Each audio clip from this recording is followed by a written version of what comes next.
Down the ages past, Allah sent His messengers to deliver humankind from darkness to light. Invite all to the way of thy Lord with wisdom and beautiful preachings, and argue with them in the ways that are best and most gracious. That's also the ongoing mission of Islamic Research Foundation, or IRF, spreading the truth of Allah's final message to mankind. Founded in 1991, IRF today offers some of the best services and facilities in the world for presenting an understanding of Islam in an objective and scientific way. Its programs are primarily focused on correcting misconceptions and promoting understanding of Islam. IRF also imparts Dawah training to Da'is to aptly convey the message of Islam. IRF has one of the most modern studios producing programs presenting Islam, which are beamed regularly on many international TV channels in over 150 countries. Dr. Zakir Naik, President of IRF, reaching out across countries worldwide, from America to Europe to Africa to Asia to Australia, strives to clarify Islamic viewpoints. He dispels the many media myths and anti-Islamic prejudices propagated the world over by anti-Islamic forces. Dr. Zakir Naik is a medical doctor. He is acclaimed the world over for his spontaneous and convincing replies to questions posed by critics and skeptics during the question and answer sessions after his talks.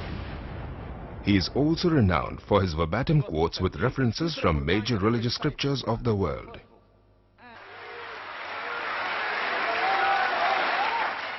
Dr. Zakir and other faculty of the IRF train many Da'is in effective Dawah techniques.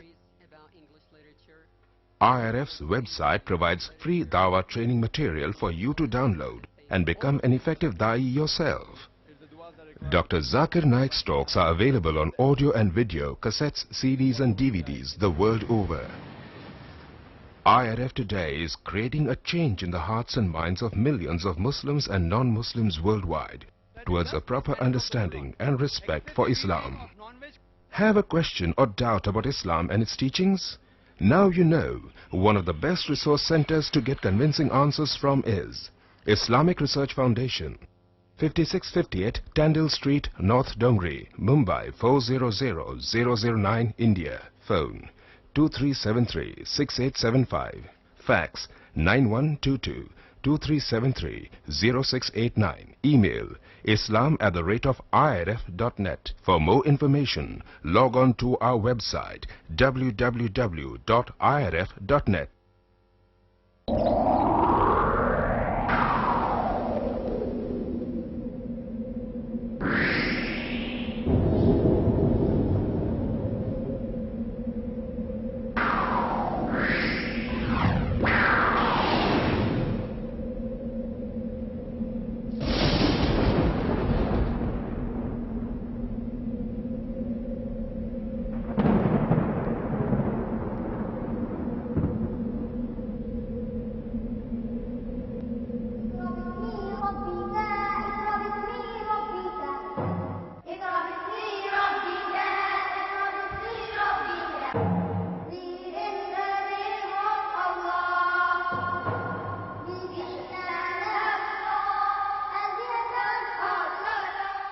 رب اشرح لي صدري ويسر لي أمري واحلل عقدة من لساني يفقهوا قولي رب زدني علما سبحانك لا علم لنا إلا ما علمتنا إنك أنت العليم الحكيم اللهم إنا نعوذ بك من الشك والشرك والرياء وبدعة آمين يا رب العالمين.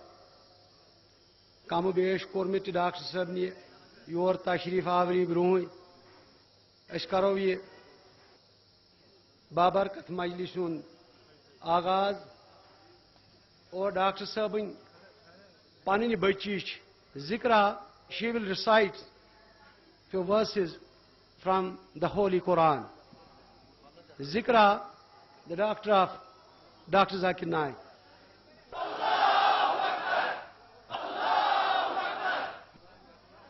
أعوذ بالله من الشيطان الرجيم بسم الله الرحمن الرحيم والفجر وليال عشر والشفع والوتر والليل إذا يسر هل في ذلك قسم لذي حجر ألم تر كيف فعل ربك بعاد إرم ذات العماد التي لم يخلق مثلها في البلاد وثمود الذين جابوا الصخر بالواد وفرعون ذي الأوتاد الذين طغوا في البلاد فأكثروا فيها الفساد وصب عليهم ربك سوط عذاب إن ربك لبالمرصاد فأما الإنسان إذا ما ابتلاه ربه فأكرمه ونعمه فيقول ربي أكرمن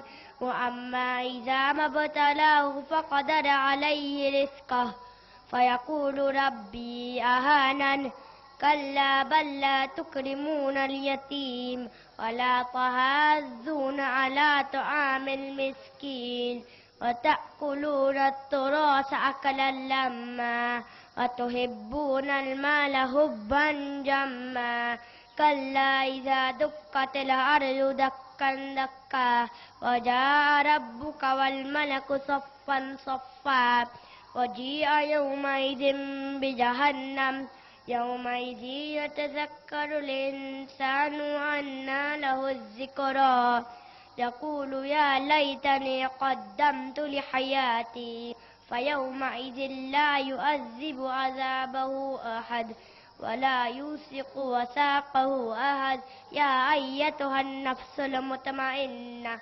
ارجعي إلى ربك راضية مرضية فادخلي في عبادي وادخلي جنتي. یہ چھ حظ بیاکھ نچ بچی ڈاکٹر صٲبٕنۍ تہٕ یہِ وَنہِ انگریزی پٲٹھۍ پَرِ یہِ حمدِ باری تعالیٰ. Muhammad alayhi salam sat quietly in the evening. His companions asked, "O beautiful man, why do you sit here grieving?" My ummah, those who follow me, the future of their faith must be worthy till I cry. My brothers and sisters in Islam, will they be strong and carry on after I die? The Prophet stood silently and prayed. His brow became wet as he cried for all his fears.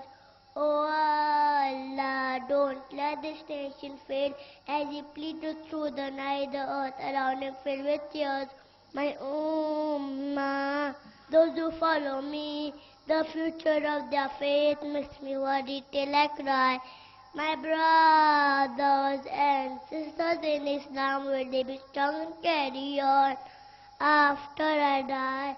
A stillness fell over the land.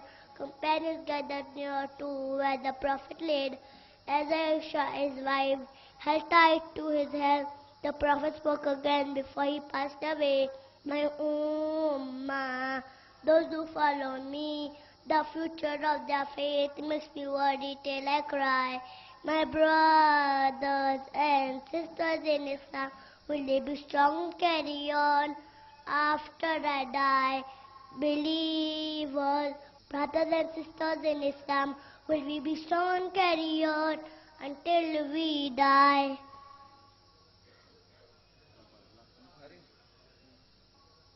یہ چھُ حظ لڑکہٕ doctor Zakir Naik صٲبُن. He is the future Dr. Zakir Naik, inshallah. Alhamdulillah, wassalatu wassalam ala rasulillah wa ala alihi wa sahbihi ajma'in. Amma ba'd, fa'udhu billahi minash shaitanir rajim. Bismillahir rahmanir rahim. Qala rabbi shrah li sadri wa yassir li amri wahlul 'uqdatam min lisani yafqahu qawli. Respected elders and my brothers and sisters, I welcome all of you with the Islamic greetings. Assalamu alaikum wa rahmatullahi wa barakatuh. May the peace, blessing and mercy of Allah subhanahu wa ta'ala be upon all of you. The topic of my short speech is my ambition in life. When I grow up, I want to continue being a good practicing Muslim. Allah says in the glorious Quran, in Surah Nahl, chapter number 16, verse number 125, Udu ila sabili rabbika bil hikmah wal maw'izatil hasana wajadilhum billati hiya ahsan. Invite all to the way of thy Lord with wisdom and beautiful preaching, and argue with them in the ways that are best and most gracious. Allah also says in the glorious Quran, in Surah Al Imran, chapter number 3, verse number 104, let there arise out of you a band of people, calling you all, enjoying what is right and forbidding what is wrong. They are the ones to attain felicity. We have in our community full-time doctors, full-time lawyers, full-time engineers. But in this verse, Allah is asking some people to be full-time da'is. Inshallah, when I grow up, I will be a da'i of Islam. A da'i is a person who conveys the message of Islam, the Deenul Haq, the religion of truth. Inshallah, I will be a mujahid. A mujahid is a person who strives and struggles in the way of Allah subhanahu wa ta'ala. Inshallah, I will be a alim, mufassir and a muhaddis. Inshallah, I will master the language of Arabic to understand the teaching of Islam better. I will memorize, comprehend and understand the word of Allah subhanahu wa ta'ala. Inshallah, I will be a hafiz of the Quran and a qari like Sheikh Sudesh and my beloved teachers. My role model is Prophet Muhammad sallallahu alaihi wasallam. I will strive hard to follow the footsteps of Prophet Muhammad sallallahu alaihi wasallam and his Sahaba, that is his companions. In the field of dawah, I would like to be like my father and further excel in it. I would like to end my talk with a Quranic verse from Surah Fusilat, chapter number 41, verse number 33. وَمَنْ أَحْسَنُ قَالًا مِّمَّنْ دَعَا إِلَى اللَّهِ وَعَمِلَ صَالِحًا قَالَ إِنَّنِي مِنَ الْمُسْلِمِينَ وَآخِرُ دَعْوَانَا أَنِ الْحَمْدُ لِلَّهِ رَبِّ الْعَالَمِينَ.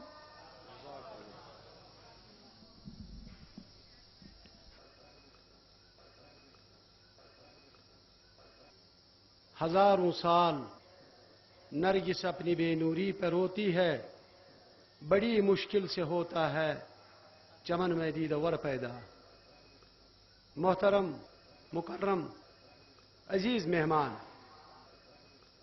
ملت اسلامیہ کے ایک عظیم سپوت ڈاکٹر ذاکر نائک صاحب، جن کو سننے کے لیے آپ تمام حضرات صبح سے ہی اس میدان میں جمے ہوئے، میں ان کے اور آپ کے درمیان قطعاً حائل نہ ہوتے ہوئے فوراً گزارش کروں گا اپنے محترم مہمان سے کہ وہ ڈائس پر تشریف لائے اور اپنی تقریر شروع کریں۔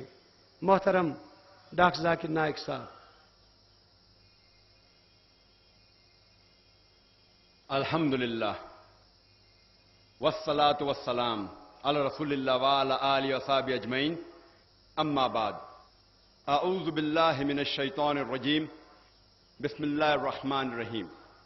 وَلَقَدْ يَسَّرْنَا الْقُرْآنَ لِلذِّكْرِ فَهَلْ مِن مُدَّكِرٍ رَبِّ اشْرَحْ لِي صَدْرِي وَيَسِّرْ لِي أَمْرِي وَاحْلُلْ عُقْدَةً مِّن لِّسَانِي يَفْقَهُوا قَوْلِي۔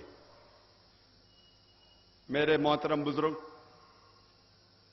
میرے عزیز بھائیوں، السلام علیکم ورحمۃ اللہ وبرکاتہ۔ جیسے کہ آپ سب لوگ جانتے ہوں گے، میں اکثر تقریر صرف انگریزی میں کرتا ہوں، کیونکہ مولانا شوکت احمد شاہ صاحب نے مجھ سے اصرار کیا کہ یہاں بھی تقریر اردو میں ہونی چاہیے، تو میں لبیک کہا۔ اور یہ پہلی بار ہے تاریخ کے اندر میری پوری زندگی میں کہ میں نے اتنے تقریر کہیں پہ کہ میں آدھے ڈزن سے زیادہ تقریر کشمیر میں اردو میں کر چکا ہوں۔ یہ پہلی بار ہے، کیونکہ اردو زبان پہ مجھے مہارت نہیں ہے، میری ساری تعلیم انگریزی میں ہوئی، تو جو بھی غلطیاں ہوں گے اس کے لیے معذرت چاہتا ہوں۔ آپ انشاءاللہ غلطیاں کو نظر انداز کیجئے اور تقریر کے موضوع پہ اگر زیادہ توجہ دیں گے تو انشاءاللہ شاید کچھ فائدہ ہوگا. آج کی اس تقریر کا موضوع ہے ایک سوال کی شکل میں، کیا قرآن کو سمجھ کر پڑھنا ضروری ہے؟ آج کی تقریر کا موضوع ہے کیا قرآن کو سمجھ کر پڑھنا ضروری ہے. قرآن مجید اللہ سبحانہ و تعالی کی آخری وحی اپنے آخری پیغمبر محمد صلی اللہ علیہ وسلم پہ نازل کی گئی تھی. قرآن مجید ساری دنیا میں سب سے بہترین کتاب ہے. وہ ساری انسانیت کے لیے ہدایت ہے.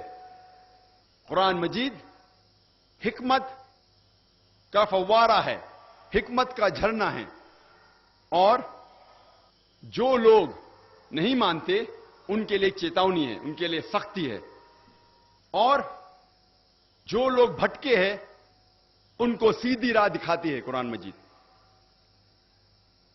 یہ قرآن شریف ایک ایشورنس ہے. جو لوگ کو ڈاؤٹ ہے ان کے لیے ایشورنس ہے، اور جو لوگ مشکلات میں ہیں ان کے لیے راحت ہے. یہ ساری خوبیاں کوئی بھی حاصل نہیں کر سکتا ہے جب تک وہ قرآن مجید کو نہیں پڑھے، قرآن مجید کو نہیں سمجھے، قرآن مجید پہ عمل نہ کرے. یہ ساری قرآن مجید کی خوبیاں ہم تبھی حاصل کر سکتے جب ہم قرآن مجید کو پڑھے، اس کو سمجھے اور اس کے اوپر عمل کرے. قرآن مجید سارے جہاں میں سب سے زیادہ پڑھی جاتی ہے، لیکن افسوس کی بات ہے کہ قرآن مجید وہی کتاب ہے جو سب سے زیادہ بنا سمجھے پڑھی جاتی ہے. یہ وہ کتاب ہے جو لوگ بنا سمجھے پڑھتے ہیں. اسی لیے ہم مسلمان اور قرآن مجید کے درمیان جو بندھن ہے، جو رشتہ ہے، وہ کمزور ہوتے جا رہا ہے. کتنی افسوس کی بات ہے کہ ایک شخص قرآن کے قریب آتا ہے، قرآن پڑھتا ہے، لیکن اس کے زندگی میں کوئی بھی تبدیلی نہیں آتی. اس کے جینے کے سٹائل میں، اس کے رہن سہن میں کوئی فرق نہیں آتا. اس کا دل ذرا بھی نہیں پگھلتا. افسوس کی بات ہے کہ کوئی قرآن مجید کے قریب آتا ہے اور اس میں کوئی تبدیلی نہیں آتی. اللہ سبحانہ و تعالیٰ فرماتے ہیں قرآن شریف میں، سورہ آل عمران سورہ نمبر 3 آیت نمبر 110 میں، کنتم خیر امۃ اخرجت للناس. اللہ تعالیٰ مسلمانوں سے فرماتے ہیں آپ سارے جہاں میں سب سے بہترین امہ ہیں. جب بھی کوئی تعریف کی جاتی ہے، جب بھی کوئی عہدہ دیا جاتا ہے، اس کے ساتھ ذمہ داری ہونا ضروری ہے. کوئی بھی عہدے کے ساتھ ذمہ داری ہونا ضروری ہے. جب اللہ سبحانہ و تعالیٰ اس آیت میں فرماتے ہیں، ہم مسلمان سے کہتے ہیں کہ ہم خیر امہ ہیں، سارے جہاں میں سب سے بہترین امہ ہیں، ہمارے اوپر کوئی ذمہ داری نہیں ہے. اسی آیت میں اللہ سبحانہ و تعالیٰ ذمہ داری بھی کہتے. اللہ تعالیٰ فرماتے تأمرون بالمعروف وتنہون عن المنکر وتؤمنون باللہ، کیونکہ ہم لوگوں کو اچھائی کی طرف بلاتے ہیں اور برائی سے روکتے ہیں. اگر ہم لوگوں کو اچھائی کی طرف بلانا چاہتے ہیں اور برائی سے روکنا چاہتے ہیں تو ہمیں ضروری ہے کہ ہم قرآن مجید سمجھ کے پڑھیں. اگر ہم قرآن سمجھ کر نہیں پڑھیں گے تو لوگوں کو اچھائی کی طرف کیسے بلائیں گے اور برائی کی طرف کیسے روکیں گے؟ اور اگر ہم قرآن مجید سمجھ کر نہیں پڑھے اور لوگوں کو اچھائی کی طرف نہیں بلائے اور برائی سے نہیں روکے تو ہم خیرہ امہ کہلانے کے لائق نہیں ہیں، ہم مسلمان کہلانے کے لائق نہیں ہیں. یہ لفظ قرآن عربی لفظ قرا یا اقرا سے آتا ہے، جس کے معنی ہے کہ پڑھو۔ آؤ ہم آج جانچے کہ کیوں مسلمان قرآن مجید سمجھ کر نہیں پڑھتے۔ آؤ ہم سمجھے کہ ہم مسلمان کیوں بہانے بناتے ہیں قرآن مجید کو سمجھ کر نہیں پڑھنے کے۔ سب سے پہلا جو بہانہ ہے وہ ہے کہ ہم عربی زبان نہیں جانتے۔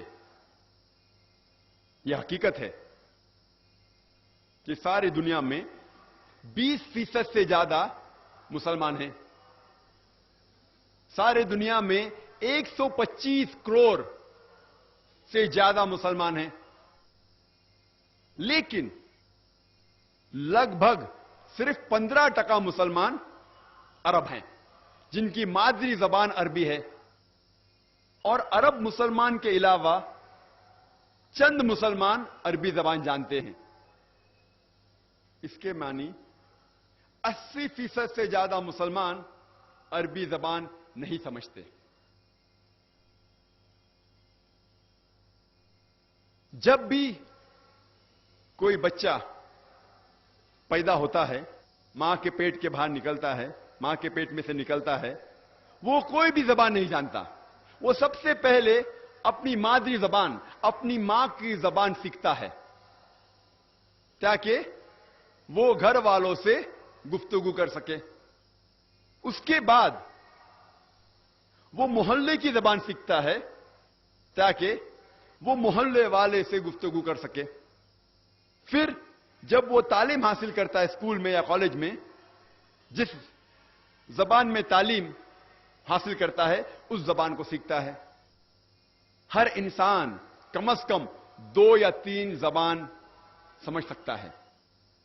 کچھ انسان 4، کچھ انسان 5 زبان سمجھ سکتے ہیں۔ کچھ لنگوسٹ ہیں، کئی زبان بول سکتے ہیں اور سمجھ سکتے ہیں، لیکن عام انسان کم از کم 2 یا 3 زبان سمجھ سکتا ہے اور جانتا ہے۔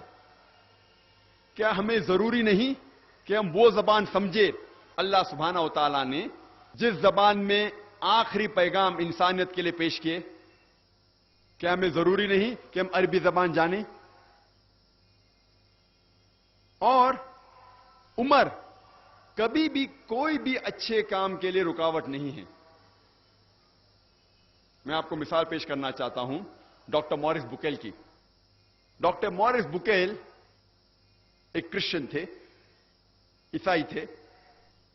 انہیں فرینچ اکیڈمی ایوارڈ ملا تھا ان دا فیلڈ آف میڈیسن، اور انہیں چنا گیا تھا کہ فرعون کی لاش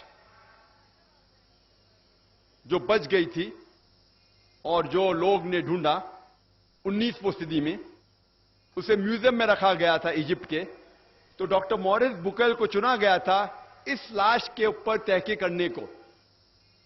اور مورس بکیل کیونکہ کرسچن تھے، عیسائی تھے، وہ جانتے تھے کہ بائبل میں لکھا ہوا تھا کہ فرعون جب موسیٰ علیہ السلام کا پیچھا کر رہا تھا، وہ فرعون دریا میں ڈوب جاتا ہے، یہ انہیں پتا تھا۔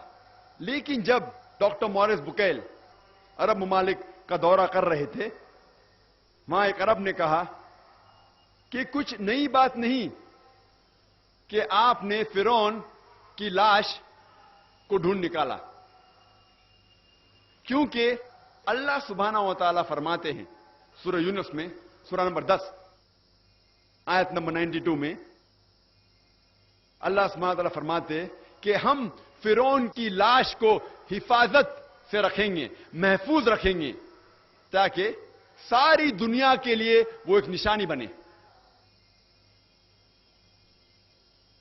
اور ڈاکٹر مورس بکیل حیران ہوئے کہ یہ کتاب جو 1400 سال پرانی ہے، اس میں کیسے لکھا گیا ہے کہ فرعون کی لاش کو حفاظت سے رکھا جائے گا۔ اسی لیے ڈاکٹر مورس بکیل نے قرآن مجید کا ترجمہ پڑھا، اور ترجمہ پڑھنے کے بعد اتنا متاثر ہوئے کہ قرآن کو اور اچھی طریقے سے سمجھنے کے لیے 50 سال کی عمر میں انہوں نے عربی زبان سیکھی اور قرآن کا مطالعہ کیا. اس کے بعد ایک کتاب لکھی، بائبل، قرآن اینڈ سائنس، اور یہ کتاب کافی مشہور ہے اور کئی زبانوں میں اس کا ترجمہ ہو چکا ہے. میں نے مثال آپ کو دی آپ کو سمجھانے کے لیے کہ ایک غیر مسلمان، ایک کرسچن، ایک عیسائی 50 سال کی عمر میں قرآن شریف کو اور اچھی طریقے سے سمجھنے کے لیے 50 سال کی عمر میں عربی زبان سیکھتا ہے.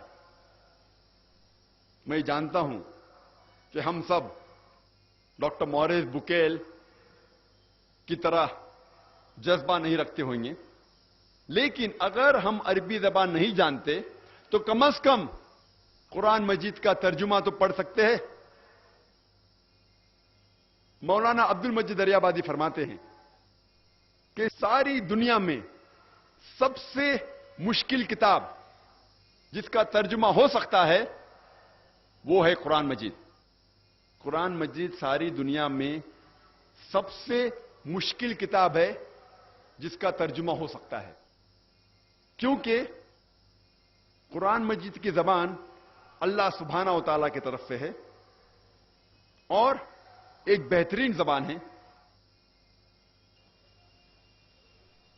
ایک معجزہ ہے.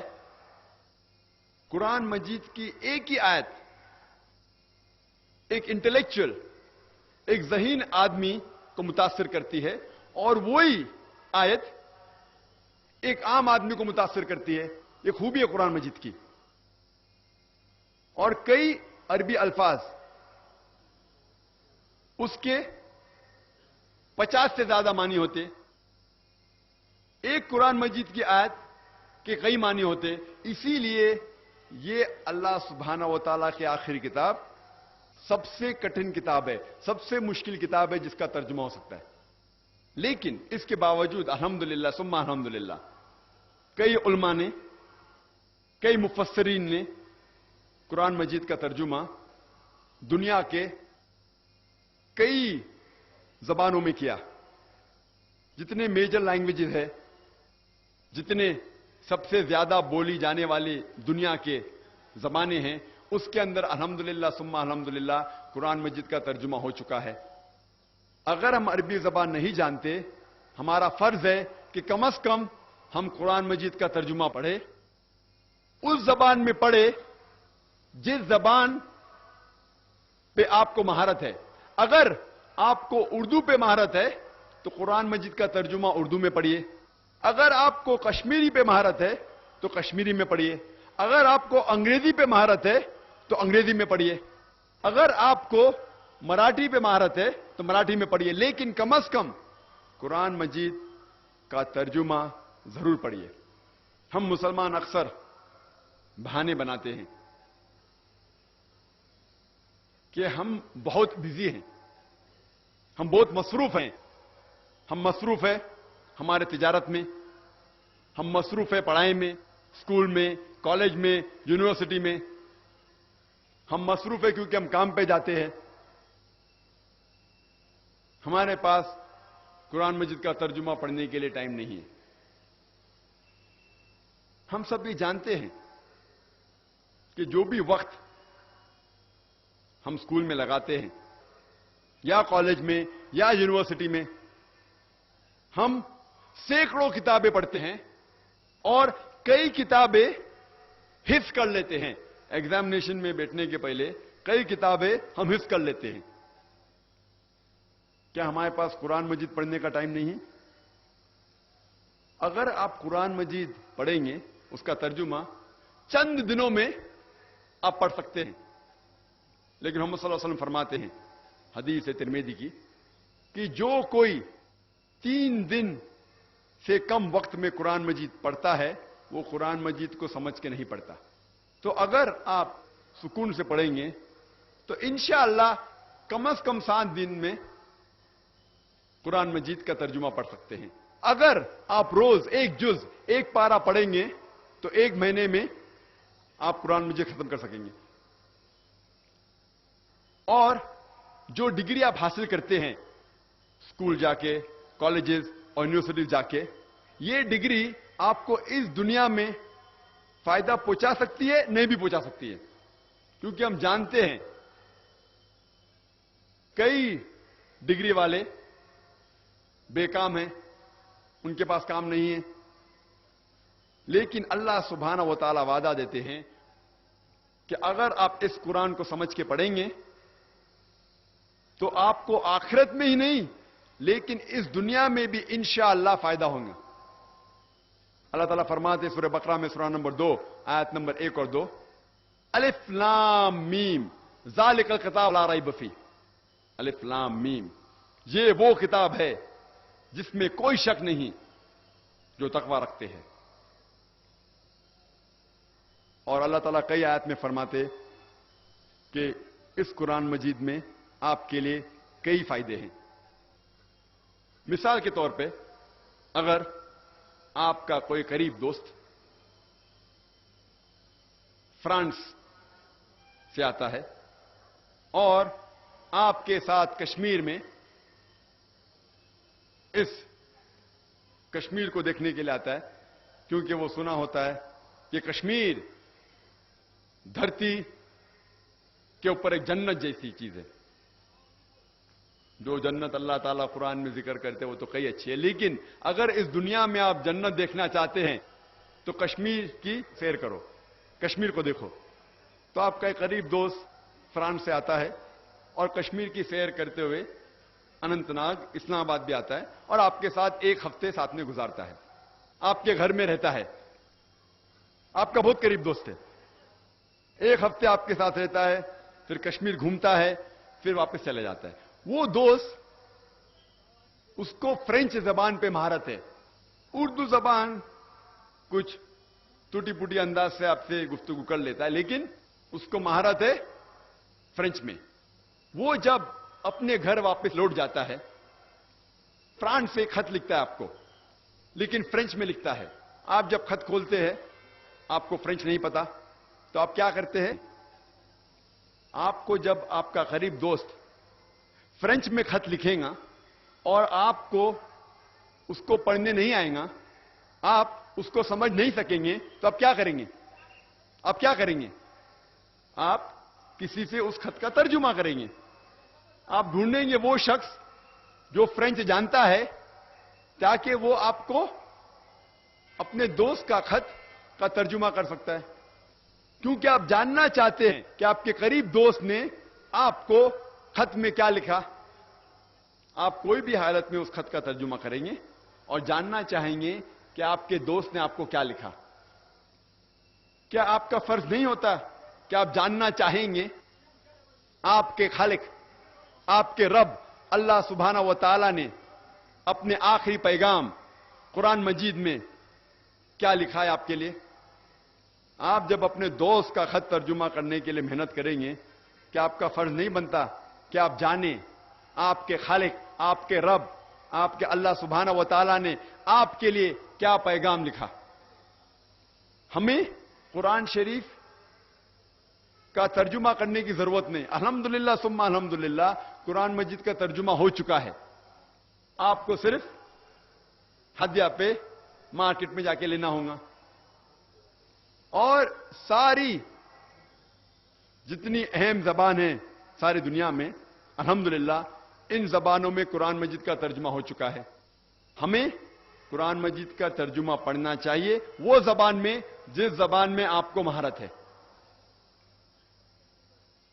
اور اکثر ہم مسلمان سمجھتے ہیں کہ یہ قرآن صرف مسلمانوں کے لیے ہے اور یہ قرآن مجید غیر مسلمانوں کو نہیں دینا چاہیے. یہ ہماری غلط فہمی ہے, ہمارا وہم ہے. کیونکہ اللہ سبحانہ و تعالیٰ فرماتے ہیں قرآن شریف میں سورہ ابراہیم میں سورہ نمبر 14 آیت نمبر 1, الف لام را, یہ کتاب نازل کی گئی تھی محمد صلی اللہ علیہ وسلم پہ تاکہ وہ ساری انسانیت کو اندھیرے سے روشنی میں لے آئے. قرآن مجید میں یہ نہیں لکھا ہوا ہے کہ قرآن مجید صرف مسلمان یا صرف عربوں کے لیے ہے. یہاں اللہ تعالیٰ فرماتے ہیں یہ قرآن شریف محمد صلی اللہ علیہ وسلم پہ نازل کی گئی تھی تاکہ وہ انسانیت کو اندھیرے سے روشنی میں لے کے آئے. اللہ تعالیٰ فرماتے سورہ ابراہیم میں سورہ نمبر 14 آیت نمبر 52 میں، آیت نمبر 52 میں کہ یہ قرآن مجید ساری انسانیت کے لیے پیغام ہے، اور ان کے لیے جو سمجھتے ہیں، اور ان سے کہہ دو کہ اللہ سبحانہ و تعالیٰ ایک ہے، اور سمجھنے والے اللہ کے کلام کو سمجھیں گے. اللہ تعالیٰ فرماتے ہیں سورہ بقرہ میں سورہ نمبر 2 آیت نمبر 185، اللہ تعالیٰ فرماتے رمضان وہ مہینہ ہے جس میں قرآن شریف نازل ہو چکا تھا، اور یہ سارے انسانیت کے لیے ہدایت کی کتاب ہے تاکہ لوگ سمجھ سکے غلط کیا ہے اور صحیح کیا ہے. قرآن میں لکھا ہوا ہے کہ قرآن صرف مسلمانوں یا عربوں کے لیے ہدایت نہیں، سارے انسانیت کے لیے ہدایت ہے. اللہ تعالیٰ فرماتے سورہ الزمر میں چیپٹر نمبر 39 سورہ نمبر 39 آیت نمبر 41 میں کہ ہم نے قرآن نازل کی محمد صلی اللہ علیہ وسلم پہ یہ کتاب تاکہ وہ ہدایت دے انسانوں کو. قرآن میں یہ نہیں لکھا ہے کہ صرف مسلمان یا عربوں کو ہدایت دے، سارے انسانیت کو ہدایت دے. اور ہمارے آخری پیغمبر محمد صلی اللہ علیہ وسلم صرف عربوں یا صرف مسلمانوں کے لیے نہیں بھیجے گئے تھے.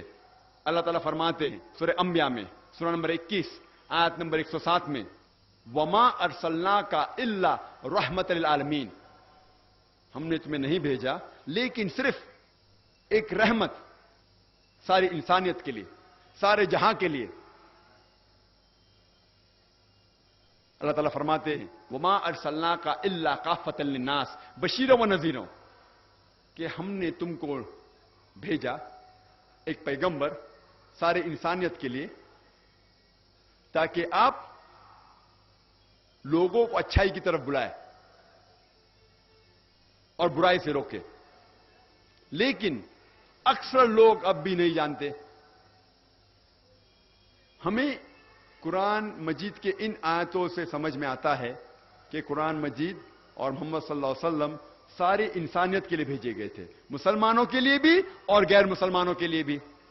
لیکن ہم مسلمان لوگ قرآن مجید کو سمجھ کے تو پڑھتے نہیں، لیکن اتنی حفاظت کرتے اس کی کہ دوسروں کو بھی پڑھنے نہیں دیتے. کہتے ہیں کہ قرآن مجید کو جو لوگ نجیس ہے وہ ہاتھ نہیں لگا سکتے، اور قرآن شریف کی ایک آیت کوٹ کرتے، قرآن مجید کی ایک آیت کا حوالہ دیتے ہیں سورہ واقعہ سورہ نمبر 56 چیپٹر 56 آیت نمبر 77 to 82، جس میں لکھا ہوا ہے کہ یہ وہ قرآن ہے جو اللہ سبحانہ و تعالیٰ نے نازل کیا، اور اسے کوئی بھی نہیں ہاتھ لگائے گا صرف وہ جو مطہرین ہیں. لوگ سمجھتے ہیں کہ اس آیت سے یہ معلوم ہوتا ہے کہ کوئی بھی نہیں ہاتھ لگا سکتا ہے، صرف جو وضو میں ہیں اور جو پاک ہیں. اگر اس آیت کی معنی ہوتی کہ کوئی بھی قرآن شریف کو، اس قرآن شریف جو مصحف ہے اس کو کوئی نہیں ہاتھ لگا سکتا ہے، صرف وہ جو پاک ہے جو وضو میں، تو کوئی بھی شخص، کوئی بھی غیر مسلمان دکان پہ جا کے 100 روپے میں 150 روپے میں قرآن مجید خرید سکتا ہے اور ہاتھ لگا سکتا ہے، اور قرآن مجید غلط ثابت ہو جائے گا. جب قرآن مجید کہتے ہیں اس کا مطلب یہ مصحف نہیں ہے، یہ قرآن شریف کتاب نہیں ہے، وہ ہے وہ قرآن مجید جو لوح محفوظ میں ہے، جس کا ذکر سورہ برج میں بھی ہے سورہ نمبر 85 آیت نمبر 22 میں. لوح محفوظ، اگر آپ دیکھیں گے اس آیت کہ نزول قرآن کیوں نازل ہوا، کچھ لوگ کہتے تھے، کئی لوگ کافر اور مشرکین کہتے تھے کہ محمد صلی اللہ علیہ وسلم کو نعوذ باللہ یہ وحی شیطان کی طرف سے آتی تھی. اللہ سبحانہ و تعالیٰ فرماتے ہیں کہ یہ لوح محفوظ کے نزدیک کوئی بھی نہیں آ سکتا ہے، صرف وہ لوگ جو مطہرین ہیں، مطہرین کے معنی وہ جس نے کوئی بھی گناہ نہیں کیا، وہ بالکل پاک ہے، صرف جسم سے نہیں، سارے طریقے سے. اس کے معنی ہیں کہ فرشتے. اور اگر آپ پڑھیں گے تبری کے تفسیر کے اندر، وہ کہتے ہیں کہ یہ قرآن مجید کا جو ذکر ہو رہا ہے اس قرآن کا جو 7ویں آسمان پہ ہے لوح محفوظ میں، اور انہیں کوئی نہیں ہاتھ لگا سکے گا، صرف فرشتے. تو شیطان تو قریب آ ہی نہیں سکتا. اس کے معنی یہ نہیں کہ کوئی بھی انسان جو پاک نہیں ہے وہ ہاتھ نہیں لگا سکتا. ہاں، پاک ہونا اور وضو میں ہونا اچھی بات ہے، لیکن اس آیت سے یہ نہیں ثابت ہوتا ہے کہ فرض ہے. اور کچھ لوگ کہتے ہیں ہم قرآن مجید کا صرف ترجمہ دیں گے، عربی متن قرآن شریف عربی میں ساتھ ساتھ نہیں دیں گے. اگر کوئی صرف ترجمہ بھی دینا چاہتا ہے مجھے کوئی اعتراض نہیں، لیکن میں خصوصاً جب میں دیتا ہوں کوئی غیر مسلمان کو قرآن، ترجمے کے ساتھ عربی متن عربی قرآن بھی دیتا ہوں، کیونکہ ترجمے میں کوئی بھی غلطی اگر ہو، اور ترجمے تو انسان کرتے ہیں، غلطی تو کانا کا کریں گے ہی. اگر کوئی ترجمے میں غلطی ہوں گی تو وہ اللہ سبحانہ و تعالیٰ کی طرف سے نہیں ہے، وہ انسان کی طرف سے ہے. اسی لیے میں خود ترجمے کے ساتھ عربی بھی دینا پسند کرتا ہوں، کیونکہ مثال کے طور پہ اکثر آپ اگر پڑھیں گے سورہ لقمان کی آخری آیت، سورہ لقمان سورہ نمبر 31 آیت نمبر 34 میں ذکر کرتا ہے اللہ تعالیٰ کہ اللہ کے علاوہ کوئی بھی نہیں جانتا کہ ماں کے پیٹ کے اندر جو بچہ ہے وہ کیسا ہوگا. اگر آپ اردو ترجمہ پڑھیں گے، اکثر اردو ترجمے میں لکھا ہوا ہے کہ کوئی بھی نہیں جانتا کہ ماں کے پیٹ کے اندر جو بچے کا جنس ہے وہ لڑکا ہے کہ لڑکی ہے، کوئی نہیں جانتا، صرف اللہ تعالیٰ جانتے ہیں.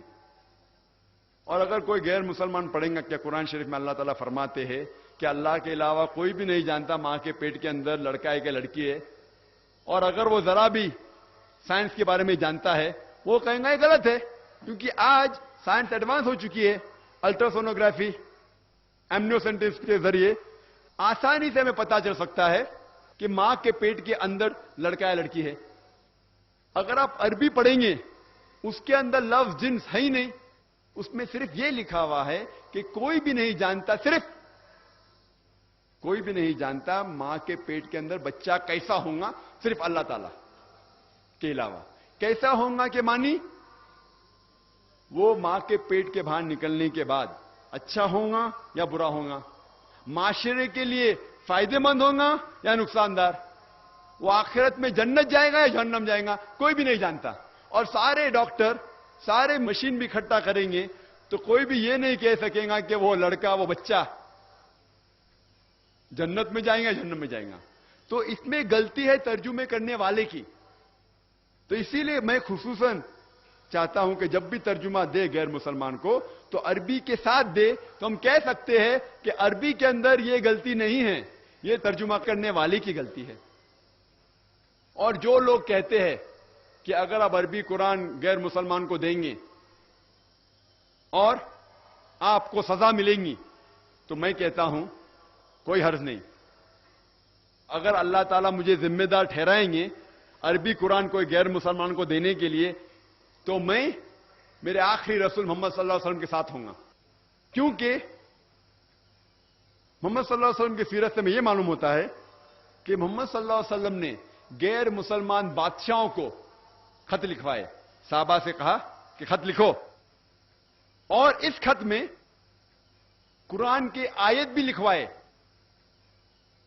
کئی بادشاہوں کو لکھا، یمن کے بادشاہ، مصر کے بادشاہ، ایمپر ہرکیولس، کئی بادشاہوں کو لکھا کہ آپ اسلام قبول کرو.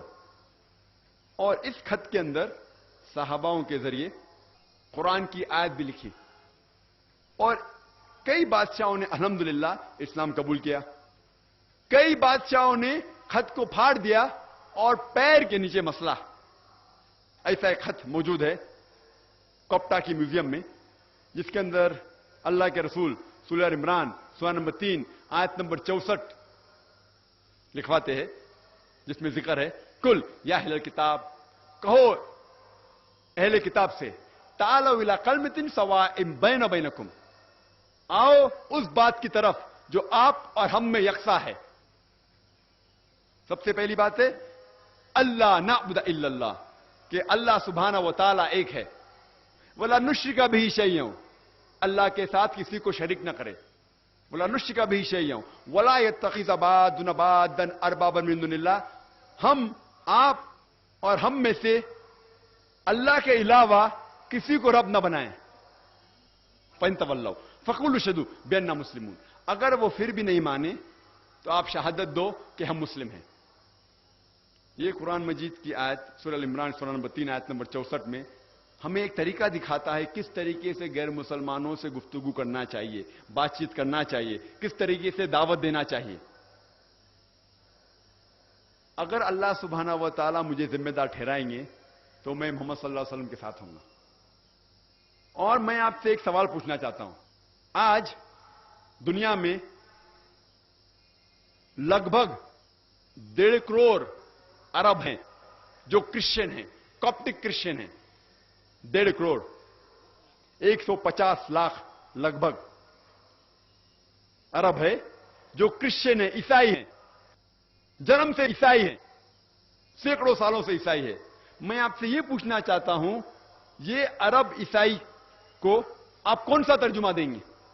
قرآن مجید کا کون سا ترجمہ دیں گے؟ عربی زبان تو ان کی مادری زبان ہے، آپ قرآن مجید کا پھر سے عربی میں ترجمہ کریں گے؟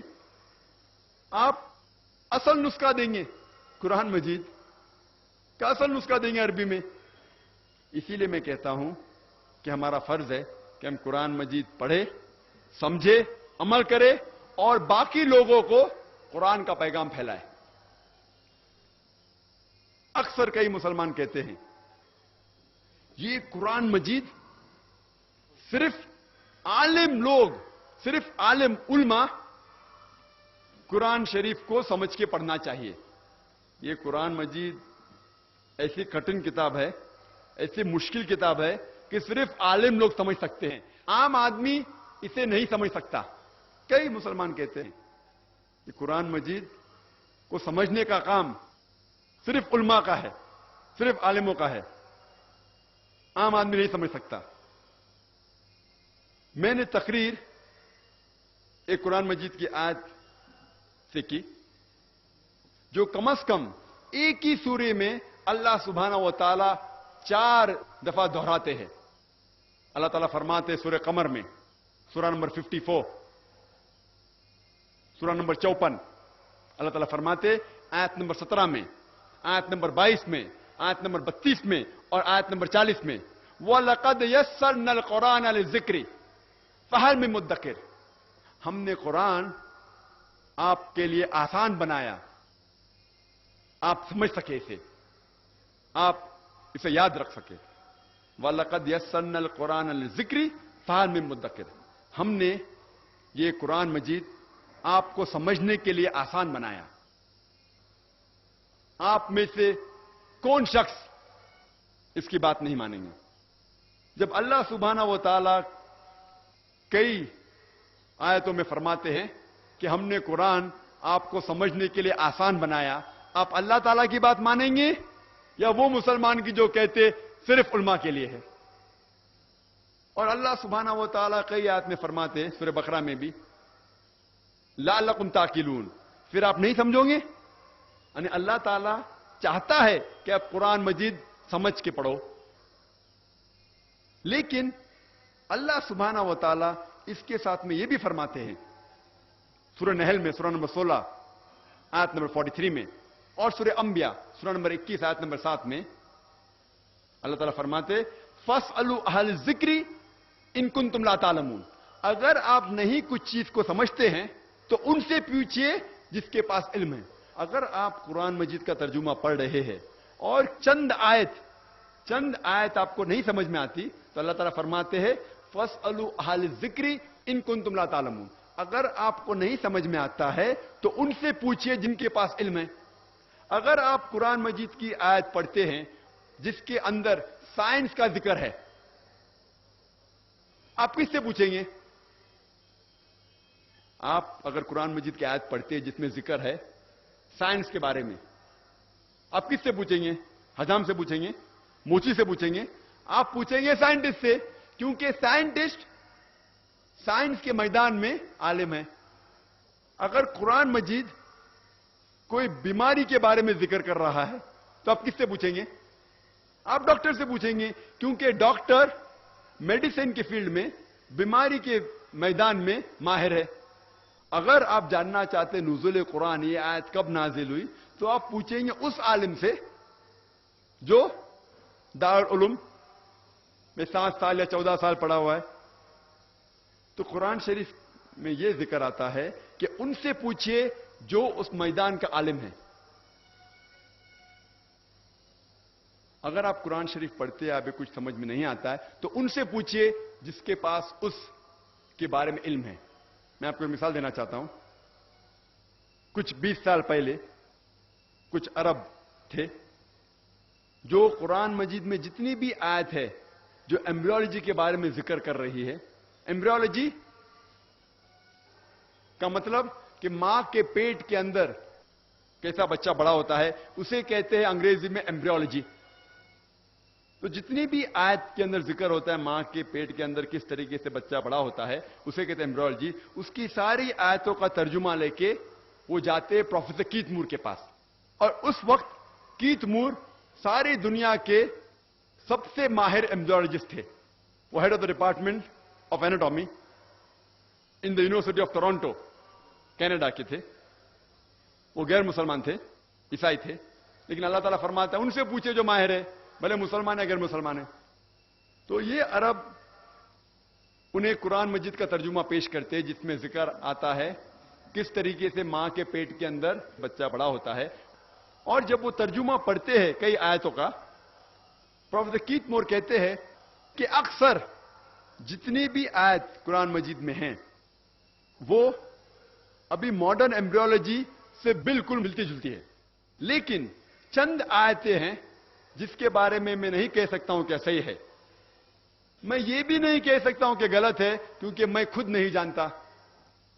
اور 2 آیتیں اس میں سے یہ تھی جو سب سے پہلے نازل کی گئی تھی سورہ اقرا سے یا سورہ الق سے, سورہ نمبر 96 آیت نمبر 1 اور 2, جس میں اللہ تعالیٰ فرماتے ہیں اقرا بسم ربک الذی خلق خلق الانسان من علق. پڑھو اللہ کے نام سے جس نے انسان کو بنایا ہے خون کے لوتڑے سے, لیچ سے, جوک سے. پروفیسر کیت مور نے کہا میں نہیں جانتا کہ بچہ جب ماں کے پیٹ کے اندر بڑا ہوتا ہے تو سب سے پہلے لیچ کی طرح دکھتا ہے. لیچ, جوک جو خون چوستا ہے.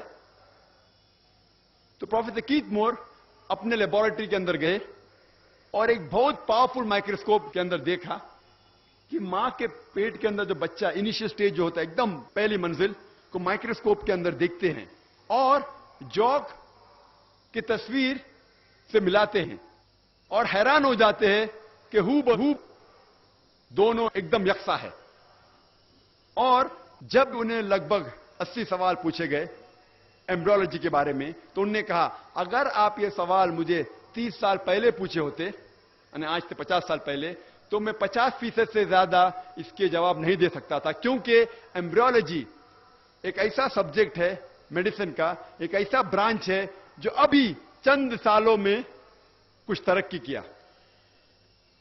اور جو بھی کچھ نئی چیز انہیں ملے پروفیسر کیت مور کو قرآن اور حدیث کے ذریعے, انہوں نے اپنی نئی کتاب ڈیولپنگ ہیومن 3 ایڈیشن میں انکارپوریٹ کیا, اس کے اندر داخل کی. اور اس کتاب کو نمبر 1 ایوارڈ ملا سب سے بہترین کتاب جو ایک ڈاکٹر نے لکھی اس سال میں. اور اس کتاب کا ترجمہ الحمدللہ کئی زبانوں میں کیا گیا تھا. اور پروفیسر کیت مور نے کہا مجھے کوئی اعتراض نہیں یہ ماننے کے لیے کہ قرآن مجید خدا کی کتاب ہے, اور مجھے کوئی اعتراض نہیں یہ ماننے کو کہ محمد صلی اللہ علیہ وسلم اس خدا کے آخری پیغمبر ہے.